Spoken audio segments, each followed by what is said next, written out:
আসসালামু আলাইকুম। আশা করি সবাই ভালো আছেন। তো চলে এসেছি সেই কাঙ্ক্ষিত দিনে, যার অপেক্ষায় আমরা ছিলাম, আমাদের নতুন অতিথি। তো আমাদের নতুন অতিথি চলে এসেছে পৃথিবীতে। তো ওর আঙ্কেল ওকে একটু দোয়া টোয়া পরে ফু দিয়ে দিচ্ছে, কোলে নিয়ে দোয়া করে দিচ্ছে।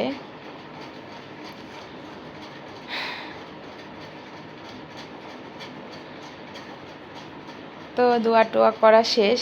এখন যে আমাদের বাবুর বাবা মিষ্টি নিয়ে এসেছে, এত খুশি হয়েছে যে সে আমাদের সাথে সাথে বাহিরে যেয়ে মিষ্টি নিয়ে আসছে, কারণ তার দুটো ছেলে এবং দুটো ছেলের পর একটা মেয়ে হয়েছে। সে ভীষণ ভীষণ খুশি, তার খুশির কোনো শেষ নেই। তো সে আর বাকি রাখে নাই, সাথে সাথেই আমাদের মিষ্টি মুখ করিয়ে দিয়েছে সে, যে এত খুশি হয়েছে। তো সবাই এই যে মিষ্টি খেতে বসে গেছে। মেয়ের মামা, খালা, নানি, বাবা, আন্টি, সবাই আছে, সবাই বসে মিষ্টি খেতে বসে গেছে। মিষ্টি আর পরোটা, সবাই ক্ষুধার্ত ছিল, টেনশন করতেছিল। তো এখনও বাবুর মাকে ওটির থেকে দেয় নাই। তো তারপরও এই টেনশন এখনও পুরোপুরি শেষ হয় নাই। তো তার বাবা দেখেন, তার মুখের হাসি চেঞ্জ হয়ে গেছে।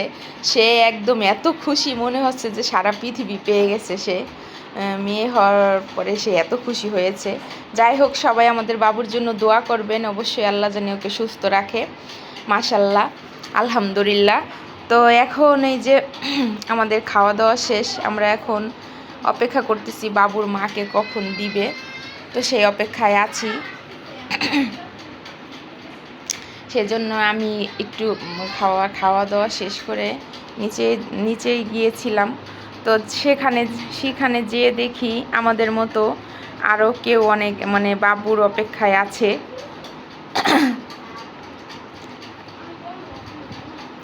যাই দেখি যে সবাই এরকম আমাদের মতো অধীর অপেক্ষায় বাবুর জন্য অপেক্ষা করছে। তো এখন এই যে বাবুর নানু বাবুকে কোলে নিয়ে বসে আছে। তো এখন এই যে আমি নিচে গিয়েছি, দেখি সবাই আরেক বাবুর অপেক্ষায় আছে। অন্য কেউ হয়তো তাদের বাবু আসবে জন্য সবাই অপেক্ষা করতেছে, আর আমরা অপেক্ষা করতেছি বাবুর মার জন্য। তো আলহামদুলিল্লাহ, অবশেষে বাবুর মাকে দিয়ে দিছে রুমে। তো মেয়ে সবাই সুস্থ আছে। তো এই যে আহানাপের বাবা পরের দিন আমাকে নেওয়ার জন্য চলে এসেছে, বাসায় যাব। তো বাসায় যাই একটু রেস্ট করব, করে আবার রাত্রে আসবো খাবার টাবার নিয়ে।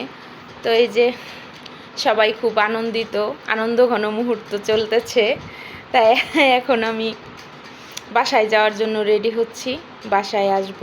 বাসায় এসে কিছু রান্না বান্না করব, তারপরে আবার রাত্রে যাব।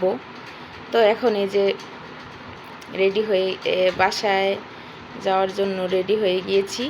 তো এই যে বাসায় এসে গোসল টোসল করে রেস্ট করে ঘুম দিয়ে এখন কিছু রান্না বান্না করেছি। তো সেটা আর দেখানো সম্ভব হয়নি। তো গোছগাছ করেছি যাওয়ার জন্য, এই যে রান্না বান্না রেডি করেছি। এগুলো নিয়ে আমি, মেহেজাবিন আর মেহেজাবিনের খালামণি, আমরা তিনজনে যাব হসপিটালে আবার বাবুকে দেখার জন্য। অপেক্ষা করতেছি কখন আবার বাবুকে দেখব। তো এখন এই যে মেহেজাবিন রেডি, ওর খালামণি রেডি, আমি রেডি হচ্ছি, বেরোবো।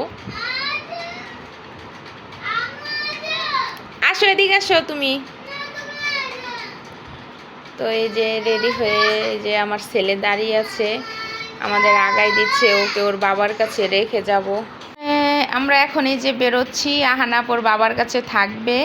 আমার ছেলেটা থাকে ওর বাবার কাছে এখন কোথাও গেলে। তো এই যে আমি, মেহেজাবিন আর মেহেজাবিনের খালামণি বেরোচ্ছি হসপিটালে যাওয়ার উদ্দেশ্যে। রাত হয়ে গেছে, রাত না, সন্ধ্যা হয়ে গেছে, সন্ধ্যার পরে আর কি, মাগরিবের পরে যাচ্ছি, যে খাবার টাবার দিয়ে বাবুকে একটু দেখে আবার চলে আসব। আজকে আর থাকবো না। আজকে বাবুর খালামণি আছে, থাকবে খালামণি, তার বাবা থাকবে বাবুর কাছে।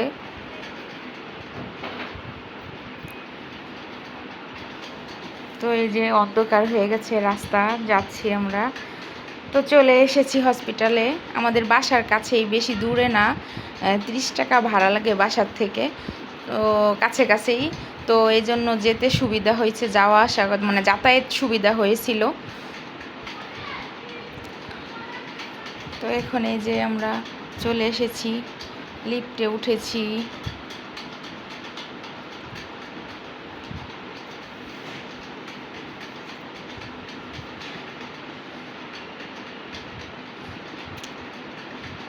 এই যে এখন ঢুকবো রুমে।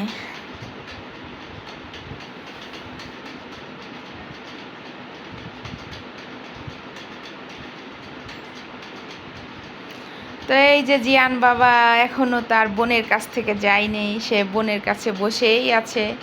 সে তো বোন পেয়ে মহা খুশি। তো বাবু তার খালার কোলে বসে আছে, বসে নেই, সরি, শুয়ে আছে খালার কোলে। বাবু তো তার খালার কোলে, খালা কোলে করে রাখছে, খালামণি। তো এখন আমরা এই যে বাবুকে একটু সবাই মিলে কোলে টুলে আদর টাদর করে এখন যাব বাসায়, আবার চলে যাব।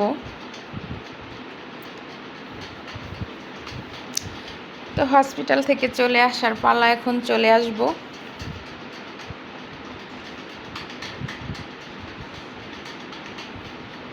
হসপিটালটা আপনাদের একটু ঘুরিয়ে দেখালাম কেমন। যদি কোনো কারোর উপকারে আসে, কেউ যদি যেতে চান অবশ্যই যেতে পারবেন। এটা হচ্ছে বাড্ডাতে অবস্থিত। তো মেহজাবিন এই যে বাবুকে একটু কোলে নিচ্ছে। আর হয়েছে এই যে জিয়ান বাবা নাকি ক্ষুধা লেগে গেছে, সে খাবে, তো সে খেতে বসে গেছে। তো আমরা আজকের মতো সবাই ভালো থাকবেন, আল্লাহ হাফেজ। সবাই আল্লাহ।